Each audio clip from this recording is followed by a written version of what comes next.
Ladies and gentlemen, welcome back to Gaming with me, Tony Mo, and we are here today doing some hardcore, just for fun, theory crafting, and we're doing it with Scorch. I want to make that very clear. This is just for fun. I went way over the top with this. I spent over a week taking inspiration from the rearm ability with Monarch, even some of the ideas behind her upgrade core, and I went and I redesigned one of Scorch's abilities entirely, but in a way where it now affects all of the other abilities. I basically want to build more nuance, more depth into Scorch, make him a more complex character, if you will, just make him a little bit more layered, give the player more personal choice for how they use Scorch in different situations, while still being respectful of what Scorch is supposed to be all about, the idea of like poke damage and crowd control with the thermite launcher and with all of its other abilities. I want to keep that intact. I want it to very much embrace what Scorch is, but just go the next step and have a good time with it. I'm not trying to be the idea guy here to respawn. I just was inspired by a lot of the concept art I've seen for Scorch and a lot of the things that we've seen and heard from within the art book about how the Scorch chassis could function. So I ran with one of those ideas heavily, and that is the idea of Scorch storing internal thermal energy. That is very much a part of this rework of Scorch, if you will. So again, just for fun, sit down, enjoy what I have to say. Feel free to share your opinion at the end of the video. Let's get started with the 2 changes that I think need to happen in order for the rest of this to work out well. Also 2 changes that I think would make a lot of sense for Scorch in his current position. Number 1 is to boost or completely modify the consistency of Thermite Launcher. We know right now it's very inconsistent, meaning that his damage output is very low across multiple shots even. The idea of boosting this and making sure that you still have that opportunity to do long-range poke, to even support your team as sort of a backlane mortar guy, I think it's just a great idea to boost it, to give the player the option to play like that, especially early in the match while they build their core or, get ready to set up their new ability. Next is to remove his crit spot. He can't land crits. I think removing his crit is only fair. It's also a quick and easy way, in my opinion, to boost his defensive capabilities and his sustain, which is very important. He's supposed to be this sort of tanky guy. He should be able to get into the mix and hold out just a little bit longer than everyone else can. So I think additional sustain or removing that crit spot would be a really great step forward. Now here's where things get crazy, and here's where I started to have a lot of fun. Now I did think about this for a very long time, guys. I wanted to make sure that none of this felt broken or overpowered. To the best of my knowledge anyways. I'm not a game developer. I just worked with the things I know about the game currently and then ran with it. We no longer have the Thermal Shield ability. It's been replaced by a new ability called the Fire Within. This allows Scorch to vent all of his internal thermal energy to overcharge his defensive capabilities and prime one of his offensive abilities. It also grants a base movement speed boost. Thermal Shield now becomes a byproduct of this new ability.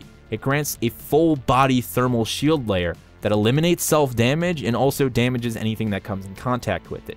Now here's where the things get a little bit more complex. Here's where the depth starts to come into play with the use of the Fire Within. Thermal Shield Layer, which you've just earned from activating Fire Within, dissipates as soon as you prime one of your remaining abilities. So here's how this works. Let's say, just for the sake of the discussion, that the Thermal Shield Layer, after activating Fire Within, lasts 10 seconds. If I want to hold out and use all 10 seconds of that thermal shield, I can. I can use it in a defensive situation. I can use it to walk through my own fire, to get close to an enemy, to, just keep engaging them again and again and again. I can just use it as a survival tool if I will. And if they come anywhere near me, they're going to take damage. I could walk into people if I wanted to. I could chase down a Legion and just stand on top of him while continuing to melee him and doing that extra damage if I wanted to. Or I can prime one of my other 3 abilities. Now, if I prime one of my abilities at the 5-second mark, that means Thermal Shield Layer instantly dissipates. I've now taken all of that energy that was expelled and used as a thermal shield, and I've sucked it back into my chassis so it can be redirected into one of these 3 abilities.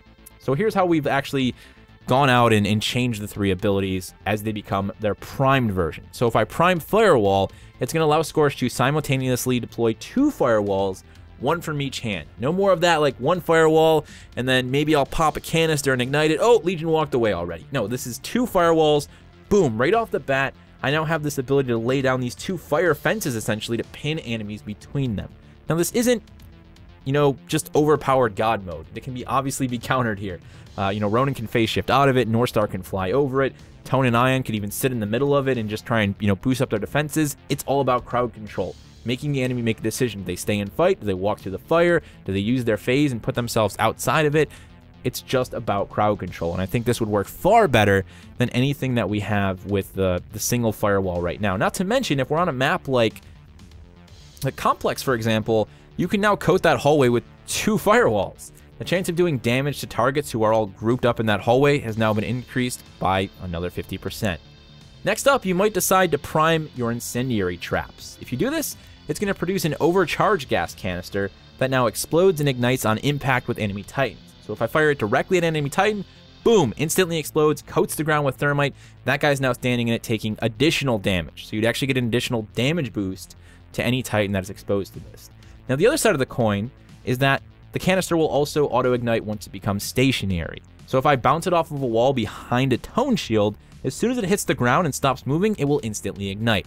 The idea here is to boost the damage of the incendiary traps, the 2 canisters you have, while also removing the need to manually ignite them with your thermite launcher, which means you can do things like bounce them off of a wall, get it behind an ion, get it behind a tone, without having to have line of sight with your thermite launcher. It just opens up the opportunities for engagements and for uses with the incendiary trap in both an offensive and a defensive situation. Last up, you could choose the path of priming your T203 thermite launcher. If you do this, Scorch is going to swap out the current T203 receiver for a new receiver that removes the ability to fire thermite grenades and replaces it with the ability to use it as a flamethrower. That's right, now we got a full-on flamethrower mode. Now this would only last for a small period of time, probably just 1 magazine. You know, obviously there'd have to be some cap put on it. You couldn't just use a flamethrower forever all of a sudden. So the whole idea, the nuances of this, kind of work in the same way that Rearm works for Monarch.